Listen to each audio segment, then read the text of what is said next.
নমস্কার।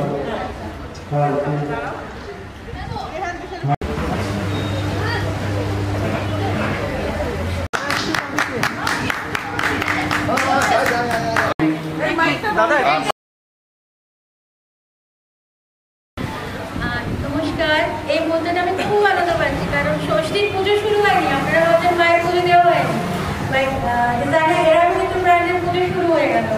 বিকজ আমি পুজো যেভাবে বিশ্বাস করি যে মানুষের পজিটিভিটি, ঈশ্বর আর মানুষের ভালো চাওয়া।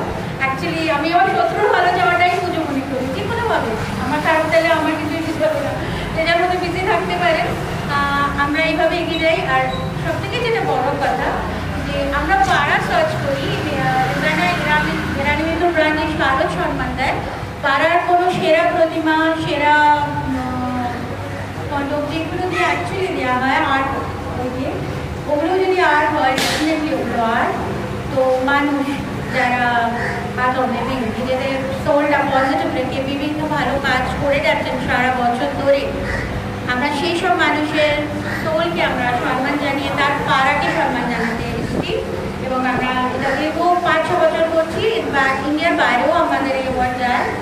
তো আমি এবছর সবথেকে বড় যেটা কথা, এই অ্যাওয়ার্ড নিতে কেউ আমার কাছে আসে না, আমাদের ব্র্যান্ড সার্চ করে, পুরো বছর ধরে সার্চ করে, রিসার্চ হয় কাকে কাকে দেওয়া হবে।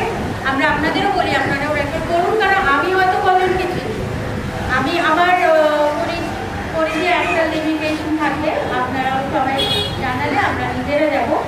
এখানে কোনো অ্যাওয়ার্ড কেনাকাটা হবে না, আমরা নিজেরা আসি। এবং ওই যে উনি গ্রহণ করেছেন, মানে আমার পুজো প্রোগ্রাম আজকে হঠাৎ করে বিগত কয়েক দশক ধরে খুঁটি পুজোর একটা রীতি চালু হয়েছে, কিন্তু পাড়ার পুজো বলতে একজন করে মানুষ থাকতেন খুঁটি, তাকে কেন্দ্র করে উনি গড়ে তুলতেন পুরো পাড়ার পুজোর ব্যবস্থা, পাড়ার পুজো সুন্দর করে নিয়ন্ত্রণ করতেন। আমাদের পাড়াতে ছিলেন বৈষ্ণদা, যিনি আমি ছোটবেলার থেকে দেখেছি পাড়ায়, উনি একজন বলিষ্ঠ ব্যক্তিত্ব ছিলেন। পণ্ডিতিয়া পুজো সমিতি, আমি একজন সদস্য, আমাকে নামে প্রেসিডেন্ট করেছে, কিন্তু আমি একজন জাস্ট কমন একজন সদস্য। আমার নাম অনিশ চক্রবর্তী, আমি পাড়ায় বিগত 50 বছর আছি। আর ইরানি মিত্র ম্যাডামের কাছ থেকে পুরস্কার পেয়ে শুধু আমি নই, আমরা সকলে পণ্ডিতিয়া পুজো সমিতির যারা আছি সবাই আমরা গর্বিত।